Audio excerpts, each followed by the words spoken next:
In this video, we are going to discuss the basics of microstrip patching. So, what is the necessity why you are going for microstrip patch? So, already we have seen so many antennas in our day-to-day life, but why you are going for microstrip antennas? Okay. So, all the antennas what you are seeing in your day-to-day day like the parabolic antenna, horn antenna, all the size of the antenna is more. The size of the antenna is more. Okay. So, since the size of the antenna is more, uh, in some cases, the very less size antenna is required. For example, let us take for aircraft. Okay, so if I want to keep one antenna on the aircraft, the size is more when it is moving at high speed. Okay, so keeping that antenna at that big antenna at that high speed, it will create some disadvantage. So we want to generate small antennas which will operate at high frequencies. Okay, so in such a case, small antennas are required. Okay, so here microstrip antennas are small antennas. Okay, microstrip patch antennas are small antennas where we know that the size of the antenna is inversely proportional to the frequency of operation. Size of the antenna is inversely proportional to the frequency of operation. Means, so that's why the microstrip patch antennas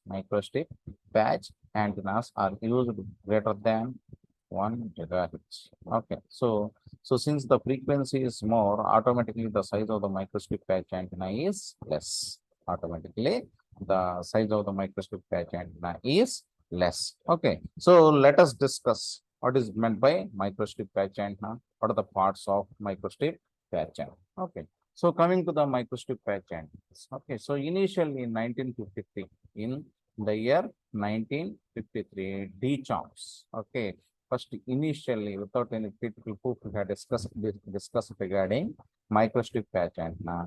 Later in 1970, later in the year 1970, Bob Munson has given a clear picture regarding microstrip antennas. Microstrip antennas. Okay, so microstrip patch antenna is a type of radio frequency antenna that is widely used for various communications and wireless communication. So it is known for compact size. I have already told that the size of microstrip patch antenna is very, very less because it is operating at a higher frequency. So the size of the frequency, the size of the antenna is always inversely proportional to the frequency of operation. Okay, so this is our microstrip patch antenna. Okay, so we'll see what are the parts of the microstrip patch antenna. So microstrip patch antenna, it is nothing but similar to a transmission line. Okay, so for example, let us take our current transmission lines. Okay, how the current transmission lines are there? So two wires are there. Okay, so this is conducting material. This is also conducting material. In between these two conducting materials, air is there. Our current electrical lines. Okay, so similarly, so two conducting materials separated by here, air means nothing but a dielectric. Air means nothing but a dielectric. Okay, so two conductors separated by a dielectric. This pattern, okay, is the basic principle for the microstrip. Coming to the microstrip patch antenna, it consists of three layers or three parts. The one is bottom part is ground, and the top part is patch. This both ground and patch are will act as a conducting material. And the middle layer is nothing but the dielectric. Means, so see here, if you observe in this figure, the bottom layer, this is ground, and the top layer, it is patch. Okay, so both are conducting materials. Okay, here the dielectric materials. Okay, so the dielectric material is sandwiched between two conducting materials. The dielectric material is sandwiched between two conducting materials. Okay, so this is the structure of the microstrip patch antenna. It consists of three layers. The first one is bottom layer is ground. Bottom layer is ground. Okay, and the top layer is patch, and the middle one, this middle one, it is dielectric material. So a dielectric material is sandwiched between two uh, conducting materials, namely patch and ground. Okay, so these are the structure of the microstrip patch and microstrip patch. So let us discuss how a microstrip patch antenna operates. How a microstrip patch antenna operates. So as I have already told, for example, if this is my microstrip patch antenna, okay, so this is dielectric material. So here this is my patch. Okay, so this is my patch. For this patch, here this is my patch. Okay, so for this patch, okay, so you are providing some excitation to a strip. You are providing some excitation. So this is my strip. Okay, so here you are providing feeding.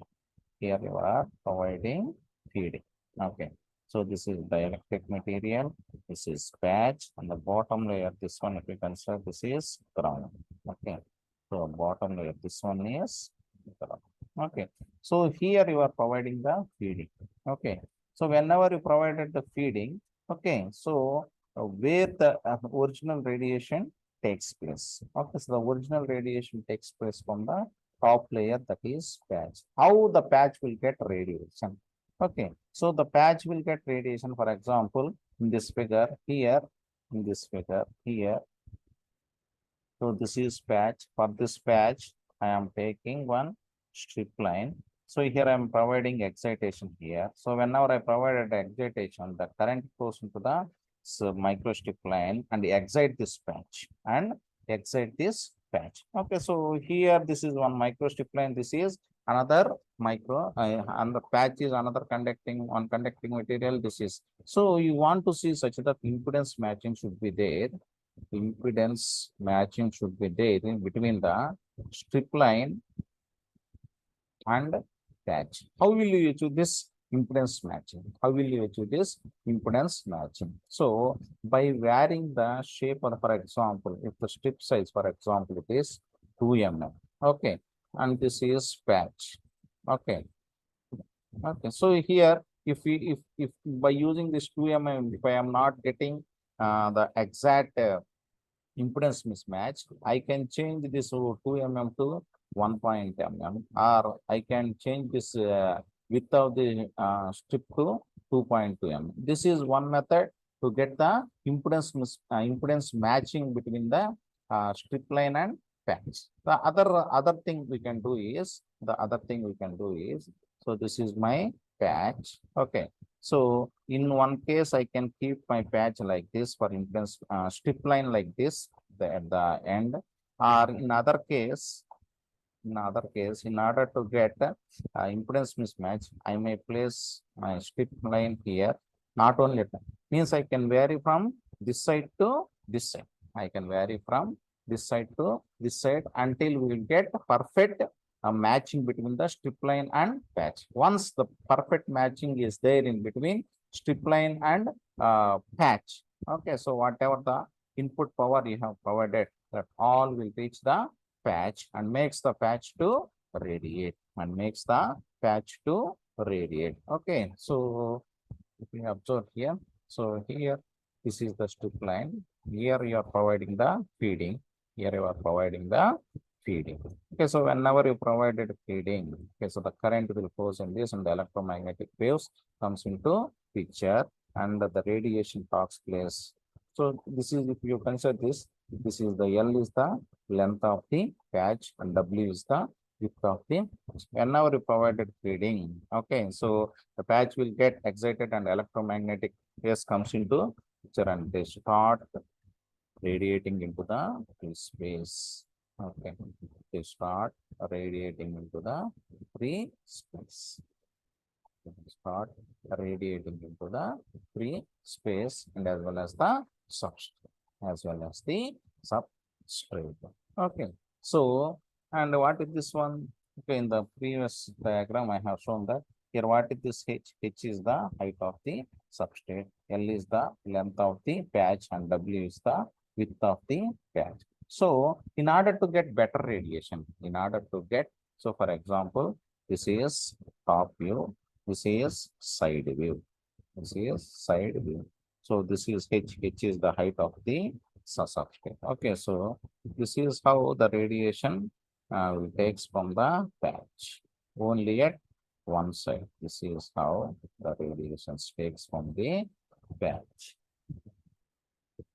Okay, so how to increase the radiation? So to increase the radiation, so the height of the substrate should be more. The height of the substrate should be more. If the height of the substrate is more,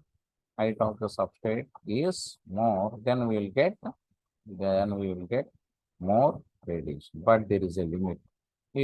Based on that, I cannot increase the height of the substrate as I like, but there is a limit. The height should not increase. The height should not increase 0.05 lambda. The height of the substrate we cannot increase beyond. No doubt, if you increase the height of the substrate, you will get more radiation. But I cannot increase the height of the substrate more than one condition, that is H is greater than equal. H should be less than 0.05 lambda. And the length of the patch, it should be equal to integral multiple of half wavelength. Is then the length of the antenna, microstrip patch antenna is integral multiples of half wavelength. Okay, so impedance matching depends on the width. Impedance matching depends upon the width. Okay, so this is the how the radiation will takes place. From here, this is like this. The radiation takes place. Radiation takes place. Okay, so this is one. Okay, so how can you define any patch, and how can you give the name of any patch antenna? How can you give the name of any patch antenna? The name of any patch antenna can be given based on the shape of the patch. Okay, so if you observe in this figure, what is the shape of the patch? The shape of the patch is rectangular. Okay, the shape of the patch is rectangular. So that's why we call this patch antenna as a rectangular patch antenna. We call this antenna as rectangle. For example, if the shape of the patch is circular, we call this as circular patch antenna. We call this as circular patch antenna. If it is triangle, we call it as triangular patch antenna. If it is elliptical or if it is hexagonal, okay, if it is hexagonal, we call that patch antenna as hexagonal patch antenna. So the shape of any patch, any antenna, microstrip patch antenna, that comes from the shape of patch. That comes from the shape of patch. Okay. So for example, very important parameter. So how to calculate, for example, for a rectangular patch antenna, how to calculate the length and width of the patch antenna? Can we take any length and any width? Okay, so that is not possible. For example, if any customer come and ask you to design an antenna for Bluetooth application, So Bluetooth application means the antenna technology application means you should mention its frequency. So for example, any customer come and ask to design an antenna for Bluetooth application. You want to know what is the Bluetooth frequency. What is the Bluetooth frequency? It is 2.4 gigahertz. It is 2.4 gigahertz. Means you want to make an antenna which should radiate at 2.4 gigahertz. Which will radiate at 2.4 gigahertz. Okay, so your aim is you want to design a Bluetooth antenna. You want to design a Bluetooth antenna. So you want to design a Bluetooth antenna which should operate at 2.4 gigahertz. Which should operate at 2.4 gigahertz. Okay, so for example, the question is design an antenna to operate at Bluetooth application. Bluetooth application. Okay. So Bluetooth means automatically your antenna should operate at 2.4 gigahertz. So the first thing you want to know at what frequency your antenna should radiate. This is the first thing you want to keep in mind. What is the second thing? So if I want to make an antenna, I should have material. By which material you are making your antenna? By which material you are making your antenna? So here I have already told that. So microstrip patch antenna consists of three layers. The top layer is patch, bottom layer is ground. In between this patch and ground, okay, so dielectric material is there. So dielectric means it is represented with epsilon r relative permittivity. So what is the available material you are having? What is the available material you are having? So what are the examples of dielectric materials? The examples of so many dielectric materials are there. What are the examples of dielectric? For example, FR4. This is one dielectric material whose epsilon r value is 4.4. So similarly, there is another one, Roser's RT chloride. Roser's RT chloride. There its epsilon r value is 2.2. Okay. So the second condition, the second thing needed is in order to design any microstrip patch antenna for any application. So which type of material? Means which type of material means epsilon r, either 2.4, 2.2 or 4.4, or what is the material you are having. So each material, with what material you want to do that antenna. So this is the second case. And the third case, very, very important. If you take, for example, if you take a dielectric material, now in here you are having FR4 substrate is there. Then the third one is what is the height of the substrate you are having, height of the substrate. So these are the three things you want to keep in mind. One is operating frequency, second one is relative permittivity, and the third one is height of the substrate. If you know these three things, automatically you can calculate length and width of the patch antenna, length and width of the rectangular patch antenna. So the three things you should know for calculating length and width of the patch. First one is frequency of operation. Second one is type of the material. What is the material you are having? That is relative permittivity epsilon r. And the third one is height of the substrate. The third one is height of the substrate. So I have told that there are so many substrate materials are available. Okay, so if you take diamond, the relative permittivity is 1. If you take Teflon, the relative permittivity is 2.1. If you take artidoride, it is 2.2. 2.2. So the most commonly used cheap dielectric material is FR4. So its relative permittivity is 4. So once if you know these three parameters, automatically you can calculate the length and width of the patch antenna. So let us see the formulas for calculation of length and width of a rectangular patch antenna. Okay, so for example, this is our patch. Okay, so this is length and this is width. Okay, so the first formula is width of the patch. The formula is C by 2 into F into epsilon r plus 1. So F is operating frequency. For example, if it is Bluetooth, what is the value? 2.4. If it is Wi-Fi, what is the value? 3.5 gigahertz. So what is the C? C is the velocity of the light. And epsilon denotes the type of material. For example, you are having FR4. So what is the value? 4.4. Okay. So this is epsilon r. And here we have seen we are familiar with epsilon r, relative permittivity. What is this epsilon effective? What is this epsilon effective? So I have already told what is this epsilon effective. So epsilon effective means effective permittivity, effective relative permittivity. What is meant by this? Effective permittivity, relative permittivity. For example, this is my patch, this is my patch, and this is my substrate. Okay, this is my substrate. So if we observe here, whatever the radiation, so here you are providing feeding, we are providing feeding. What happened? The radiation will enter into the free space and come into the substrate. Okay, so it enters into the free space. Means I will show in this this diagram. So here, see here, this is substrate material. The waves are going into the free space and entering into the. So already you know this epsilon r value, but the waves are entering into the free space also. So means your wave is traveling in two relative permittivity medium.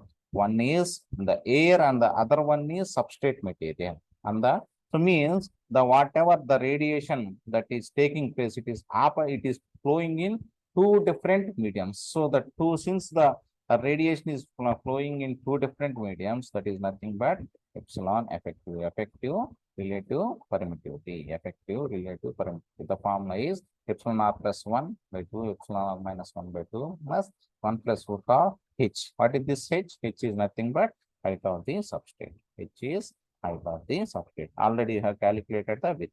So by using this formula, you can calculate the width of the patch. From this, you can calculate the effective relative permittivity. Once if you calculate the effective relative permittivity, simply you can substitute in the formula length. So length is equal to C by 2 effective into. So here each and every term is known. You know the value of W, you know the value of H. From here you can calculate the epsilon effect. So by this, we can calculate the length and width of the patch. Length and width of the patch. This is how we can calculate the length and width of the patch. This is how we can calculate the length and width of the patch. Okay, so now let us come to the advantages of microstrip patch. So the main advantage is it is compact size. Okay, so since we are if we want to operate at higher frequencies, compulsorily the size of the antenna should be low. So there are some places where we want to keep we cannot keep higher big size antennas. We can keep the microstrip patch antenna, and it is also low cost, lightweight, and easy of integration and directional radiation pattern. So these are the major advantages of the microstrip patch antenna. On the other hand, there are some disadvantages. The major backlog or disadvantage of microstrip patch antenna is narrow bandwidth, low efficiency, low gain, and low power handling capacity. So these are the major disadvantages. Okay. Now let us see the applications of where you are supposed to use our microstrip patch antenna. So no doubt the antenna what you are using in our mobile phone. Its name is FIFA. Its name is FIFA. So this also comes under the category of microstrip patch antenna. So for what purposes you are using your mobile phone? You are using a single antenna. You are using a single antenna, and you are using it for talking purpose. And you can connect to the Bluetooth. You can connect to the Wi-Fi. Means a single microstrip patch antenna you are using for 3 applications. Okay, so similarly they are used in satellite communication. They are used in GPS tracking. They are used in wireless communications. Okay, so these are all the applications of patch antenna. These are all the applications of patch antenna.